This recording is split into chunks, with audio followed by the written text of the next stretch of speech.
बहू किसी के घर की बेटी नहीं होती? जो तुम्हारी बेटी तुम्हारी है और किसी की बेटी तो तुम्हारे घर की नौकरानी, तुमने समझ लिया। मैं समाज से सिर्फ एक सवाल पूछना चाहती हूँ, जब अपने बेटों की शादी कराती हैं माएँ तो उन्हें चैन से जीने नहीं देती हैं, उनके घर गृहस्थी में आग लगाती हैं। अगर उन्हें जीने ही नहीं देना है, उनको साथ में रहने ही नहीं देना है, तो फिर शादी क्यों कराती हैं? और कराती हैं तो फिर बहू किसी के घर की बेटी नहीं होती?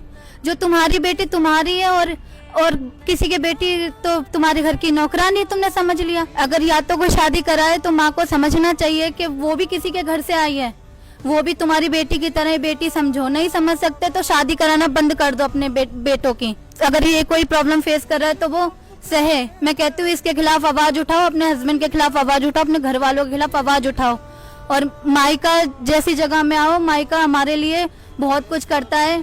अगर मायका स्वीट होम नहीं होता तो शायद मैं इस दुनिया में भी नहीं होती। मैं अपनी सुसाइड करने जा रही थी। अगर ये जगह नहीं मिली होती मुझे, शायद ही मैं आज यहाँ पे खड़ी होती और आप सबसे ये मैसेज पहुँचा रही होती आप सबको।